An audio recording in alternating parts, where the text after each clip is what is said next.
তোকে ছুঁয়েছি আঁধারে লেখিকা ভূমিকা তালুকদার পর্ব ৩। সকাল সকাল খানবাড়ির প্রতিটি কোণ যেন আলো আর ব্যস্ততায় জেগে উঠেছে। ঢাকার অভিজাত এলাকায় অবস্থিত ডুপ্লেক্স খানবাড়ি নামই বলে দেয় এখানে রুচি, ঐতিহ্য আর ক্ষমতার ছাপ মিশে আছে প্রতিটি ইট পাথরে। বাইরে থেকে দেখতে সাদা আর মাটির রঙের এক মিশ্র রঙের ধাঁচে বানানো, যেখানে কাভার্ড ব্যালকনি, আর ভেতরে ঢুকতেই বিশাল ড্রয়িং রুমের মেঝেতে ইটালিয়ান মার্বেল আর সিলিং থেকে ঝুলে থাকা ঝাড়বাতি, দেওয়ালে চোখে পড়ে জয়নালের আঁকা পুরনো পেইন্টিং, আর লম্বা সিঁড়ি ঘুরে উপরে উঠলে দেখা মেলে পরিবারের সদস্যদের ব্যক্তিগত রুম। এই সকালটা একটু বেশি প্রাণবন্ত। টিং টিং টিং, টিং টিং। গোলাপি কভার দেওয়া গোল ঘড়িটি একটানা চিৎকার করে চলেছে। আরে গাধা ঘড়ি, একটু চুপ করবি? ঘড়িটাকে তো একদিন গুলি করে মারবো। সকাল সকাল কানের 12টা বাজিয়ে দেয়। মন চায় লাথি মেরে উড়িয়ে দিতে। লিয়ানার কণ্ঠে ভরপুর বিরক্তি, যেন ঘড়ির তীব্র অ্যালার্মে তার স্বপ্নভঙ্গ হয়েছে। চোখ খুলে রাগে মুখটা ফুলিয়ে ফেলে সে। মেজাজ খারাপ করে ঘুম ভাঙে লিয়ানার, গলা ভেঙে যায়। মুখে চুল এলোমেলো, চোখ আধবোজা, ঘড়ির ওপর রাগ ঝাড়তে ঝাড়তে পাজামার গোটা টেনে হিঁচড়ে বিছানা ছাড়ে। হায় খোদা, আজ তো আমার টেস্ট এক্সাম। আম্মু, আব্বুর বউটাকে কাজের সময় পাই না। বাথরুমে গিয়ে ফ্রেশ হয়ে মুখ ধুয়ে ব্যাগ গুছিয়ে জামা খুঁজে সব কিছুতেই হুলস্থুল। তারপর রেডি হয়ে নিচে নামতেই দেখে সবাই ব্যস্ত। টেবিলে ব্রেকফাস্ট চলছে, পরোটা, ডিম, ফলমূল, আর সবার হাতে সোনালি মোড়কের চকলেটের বাক্স। আরিশা, মাইশা আর রিহান তিনজনেই বসার ঘরে বসে জায়ান ভাই বিদেশ থেকে আনা গিফট নিয়ে খুশিতে আত্মহারা। আরিশা একটা সোনালি রঙের গিফট বক্স খুলে খুশিতে বলে উঠল, মাই গড, ভাইয়া আমার জন্য ডিওর লিপ বাম এনেছে। রিহান হাতে ঘুরিয়ে ঘুরিয়ে নতুন পিএসপিটা দেখে বলল, ভাবতেই পারছি না জায়ান ভাই আমার জন্য পিএস আনছে। এইবার আমার ফ্রেন্ডরা তো জেলাস হবেই হবে। মায়েশা আবার চকলেটের বক্স নিয়ে লাফাচ্ছে আর বলছে, বেলজিয়ামের ট্রাফেল খাইলে দেখি স্বর্গে চলে যাবি, সেই স্বাদ মধু মধু। এমন আনন্দের মাঝে নিচে এলো লিয়ানা, হাতে ফোন। সবার চোখ তখন তার দিকে। আরিশা চোখ কুঁচকে বলল, লিও আপু তোর জন্য কি আনছে ভাই, দেখি তো। লিয়ানা ভ্রু কুঁচকে ভেঙচি কেটে বলল, হ্যাঁ আমার জন্য একটা দারুণ জিনিস এনেছে। থাপ্পড়, আয় এদিকে, তোকে একটা মেরে দেখিয়ে দিচ্ছি কেমন। তার কথা শেষ হতেই হাসিতে ফেটে পড়ল সকলে। এমন রসিকতা করতে ওস্তাদ লিয়ানা। সে যতই ভয় পাক জায়ানের নাম শুনে, মুখের উপর কথা বলে সে কখনো পিছু হাঁটে না। খানিক পরেই সিঁড়ি দিয়ে নিচে নামলেন জায়ান খান, ধীর পায়ে, চোখে ঘুম ঘুম ভাব। তার পায়ের নিচে মোটা কার্পেট, হাঁটার কোনো শব্দ নেই। নীল ধূসর পোলো শার্ট, কালো ট্রাউজার। টেবিলে বসে সে একদৃষ্টিতে চারপাশ দেখে নিল। সকলে নিজের আনন্দে মেতে থাকলেও সে যেন কারো কথায় বিশেষ পাত্তা দিল না। সকালের রুটিন মাফিক খাবার, omelette, butter toast, fresh juice তার সামনে রাখা হলো। অন্যদিকে লিয়ানা হাতে রুটি মেখে ফোনে চোখ রাখলো। হঠাৎ চেঁচিয়ে উঠল, উফ, আজকে একটা পার্সেল আসার কথা আমার, কোথায় গেল ওটা? আরিশা জানতে চাইল, কি পার্সেল আপু? লিয়ানা বলল, ফেরি লাইট অর্ডার করেছিলাম রুমে লাগাবো বলে। অনলাইন পেজটা খুব সুন্দর ছিল, আজকে আসার কথা। তখন হঠাৎ লিয়ানার ফোনে একটি নোটিফিকেশন এলো। চোখে তাকিয়ে কপাল চাপড়ালো লিয়ানা। মাই গড, ওই পেজটা নাকি আনঅ্যাভেলেবল হয়ে গেছে। মানে আমি তো টাকা আগেই দিয়েছিলাম। হায় রে কপাল পোড়া। সে একটানা চেষ্টা করতে লাগলো কল করতে, কিন্তু সব নম্বরে শুধুই, number you have dialled is currently switched off. এই চিটারগুলো বদমাসের দল, আমার টাকা মেরে দিল, এক ঝাঁঝে বলে লিয়ানা কেঁদে ফেলল। লিয়ানার মা রুকসানা খান রাগে ফুঁসে উঠলেন, তোকে না বলি এইসব পেজে অর্ডার দিবি না, ভালো হয়েছে একদম। কিন্তু এই সবার মাঝেই জায়ান খান ছিল নিঃশব্দ, নিরুত্তর। যেন এই ছোটোখাটো ঝগড়াঝাটি, হাসি কান্না কিছুই তাকে স্পর্শ করছিল না। সে নিজের কফির কাপটা তুলে এক ঢোক খেয়ে চেয়ার থেকে উঠে দাঁড়ালো। বাড়ির প্রধান ফটক পেরিয়ে যাচ্ছিল। গাড়ির চাবি ঘুরিয়ে হাতে নিতে না নিতেই পেছন থেকে তার মা নাফিসা খান ডাক দিলেন, জায়ান বাবা, একটুখানি দাঁড়াতো। লিয়ানাকে কলেজে পৌঁছে দিয়ে আয় বাবা, এমনিতেই লেট করে ফেললো মেয়েটা। জায়ান মৃদু দাঁড়ালো, একবার পেছন ফিরল, চোখে মুখে নির্লিপ্ততা। বাড়িতে আরও অনেক গাড়ি আছে, ওকে বলো যেমনটা এতদিন যেত আজও সেভাবেই যেতে। একটু দূরে থাকা লিয়ানা সেটা স্পষ্ট শুনে ফেলে। তার বুকের ভেতরটা যেন মুহূর্তেই কেঁপে ওঠে। অভিমান গিলে ফেলে সে মাটির দিকে তাকিয়ে একটানা বলে উঠল, বড় আম্মু, আপনার ছেলেকে লাগবে না আমাকে কলেজে পৌঁছাতে, আমি নিজেই চলে যেতে পারবো। ফরিদ চাচাকে বলবো উনি ড্রপ করে দেবেন, তাতে কারো দয়া লাগবে না, যত সব আজাইরা ঢং। তার চোখে তখন একরাশ অভিমান, কণ্ঠটা ভেতর থেকে হালকা কেঁপে উঠছিল। কিন্তু সে নিজেকে শক্ত রাখলো। জায়ান পেছন থেকে শুনে ফেলে সবটা। তার পা থমকে যায় এক মুহূর্তের জন্য। দাঁড়িয়ে থাকে একদম স্থির হয়ে। তার চোখ দুটো রাগে টকটকে লাল হয়ে ওঠে। যেন আগুন ছড়ায়। তবে সে কোনো কিছু না বলেই গাড়িতে উঠে পড়ে। দরজার শব্দটা একটু বেশি জোরেই বন্ধ হয়, যেন অভিমানটা সেও ঠিক গোপন রাখতে পারছে না। গাড়ির ইঞ্জিনের গর্জনে খানিকটা ধাক্কা খায় সকলের নিস্তব্ধতা। লিয়ানা দাঁড়িয়ে থাকে, ঠোঁট কামড়ে ধরে, তার বুকের ভেতরটা মোচড় দিয়ে ওঠে। নাফিসা খান চুপ করে থাকে, কিছু বলতে গিয়েও থেমে যান। মুহূর্তটা ভারী হয়ে ওঠে। ফরিদ চাচা এক এক করে গাড়িগুলো বের করে আনছেন। রিয়ান হাফ হাতা শার্ট গায়ে দিয়ে বেরিয়ে আসছে, হাতে ব্যাগ। পেছন পেছন বেরিয়ে এলো মাইশা, এক হাতে চুল বেঁধে, অন্য হাতে ব্যাগ। আরিশা সিঁড়ি বেয়ে নেমে এলো স্কুল ইউনিফর্মে, চোখে রিমলেস চশমা। আর সবাই ধীরে ধীরে বেরিয়ে যায়। কেউই জানে না লিয়ানার ভেতরে আজ কী ঝড় বইছে, যে আয়নের সামনে নিজেকে ছোট মনে হওয়ার তীব্র যন্ত্রণাটা যেন প্রতিটা নিঃশ্বাসে পোড়াচ্ছে তাকে। ফরিদ চাচা এসে গাড়ির দরজা খুলে দেন। চলেন, মুচকি হেসে বলেন তিনি। লিয়ানা একটা কথাও না বলে উঠে বসে, গাড়ি ছাড়ে। তারপর কলেজে যেতেই দেখলো প্রবেশদ্বারে ভিড়। লেওনা গাড়ি থেকে নেমে নিজের ব্যাগটা সামলে নিল। সূর্যের আলো পড়ে তার চুলে একটা সোনালি ছায়া ফেলেছে। বাদামি চোখ আর মুখে কোনো সাজ নেই, তবুও তাকে আলাদা করে চিনে নেওয়া যায় ভিড়ের ভেতরেও। তারপর লিয়ানা হলরুমে বের করেই চলে গেল এক্সাম দিতে। 3 ঘন্টা পর এক্সাম হল থেকে বের হতেই হঠাৎ পেছন থেকে দুজন এসে ওকে জড়িয়ে ধরল, রিমা আর মেরিন। হাইরে তোরে খুঁজতেছি, কই ছিলি? এত লেট বাসা থেকে বের হতে মন চায় না, তাই না সোনা? নিজের কাজিনের প্রেমে পড়ে গেছিস নাকি? মেরিন টিজ করে বলল। লিয়ানা চোখ গোল করে বলল, কি বলিস এসব? ওই আর্কিওপটেরিক্সের প্রেমে কোনো সুস্থ মানুষ পড়বে নাকি? কি?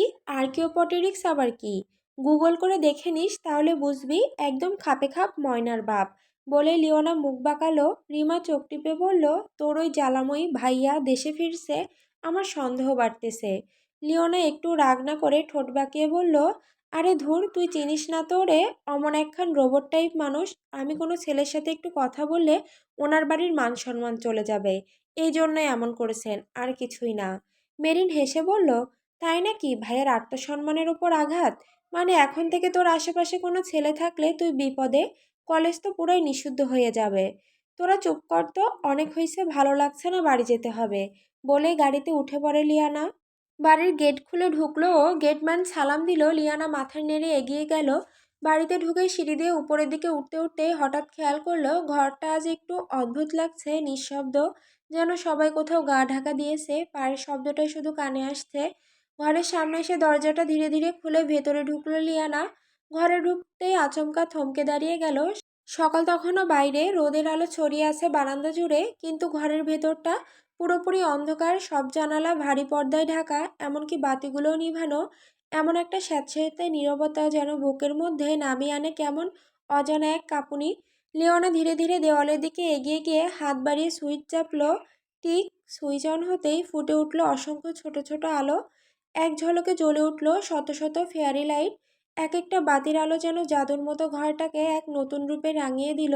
বিছানার চারপাশে, আয়নার ফ্রেমে, জানালার কিনারায়, বইয়ের তাকের গায়ে মৃদু আলোয় সেজে উঠেছে লিয়ানার ঘর। লিয়ানা থমকে দাঁড়িয়ে গেল, চোখ বড় হয়ে গেল বিস্ময়ে। এই যে দুপুরবেলা, এই যে রোদ পোহানো মুহূর্ত, তার মাঝেও এমন রূপকথার মতো সাজানো একটা রুম। সে একটু ধীরে হাঁটলো ঘরের মধ্যে, যেন স্বপ্নের মধ্যে হাঁটছে। তার চোখে জল এসে গেল, চোখ বড় হয়ে গেল বিস্ময়ে। ওর নিঃশব্দ ঠোঁটে ফুটে উঠল এক অনিচ্ছাকৃত হাসি।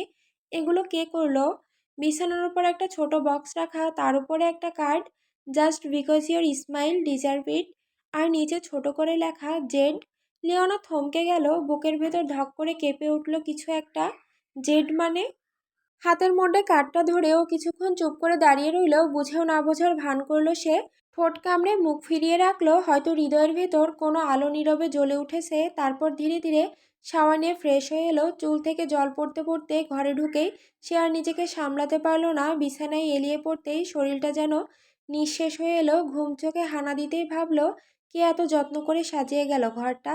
কেনই বা এত কিছু করলো কেউ? কিন্তু ক্লান্তি শরীরে সমস্ত প্রশ্নকে ঢেকে দিল। ক্ষুধার কথা মনেও থাকলো না। দুপুরের খাবার না খেয়েই ঘুমের রাজ্যে হারিয়ে গেল লিয়ানা। লিয়ানা অজান্তেই ঘুমের জালে হারিয়ে গিয়েছিল। কতটা সময় কেটে গেছে কিছুই বুঝতে পারেনি সে। সন্ধ্যায় ঘুম থেকে উঠেই নিচে গিয়ে চাউমিন খেয়ে উঠে পড়লো সিঁড়ি ধরে উপরে, আর নিজের রুমে দরজা ধীরে ধীরে খুলে জানালার পাশে চলে এলো। বাইরে তাকিয়ে রইলো, যেন কোথাও জায়ানের কোনো ছায়া খুঁজছে। লিয়ানার বুকের মাঝে অজানা এক টান অনুভব করে পড়ার জন্য বসলো।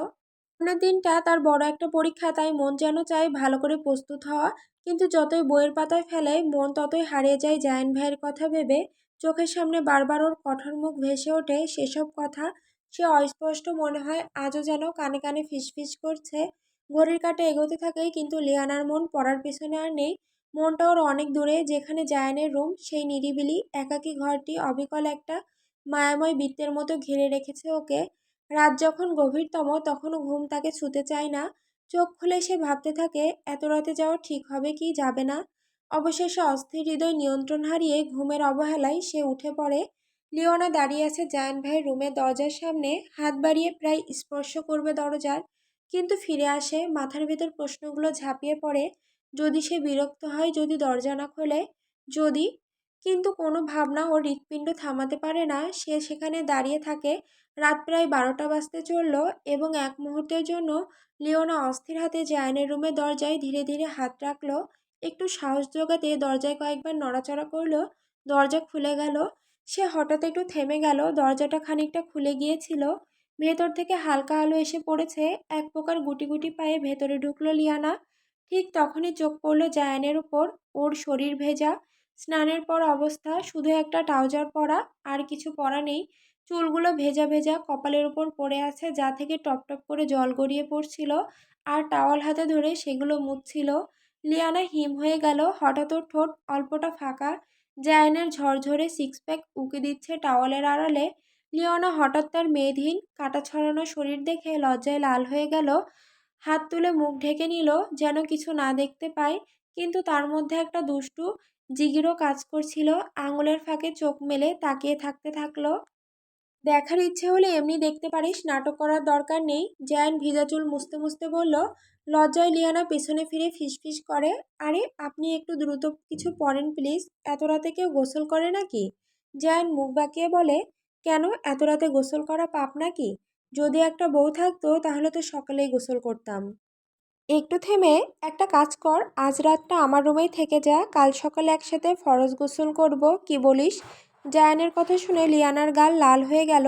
কান দুটো যেন আগুনে পুড়ে উঠল। ফিসফিস করে বলল, সি, অসভ্য লোক, নিজের বোনকে কি কথা বলছেন?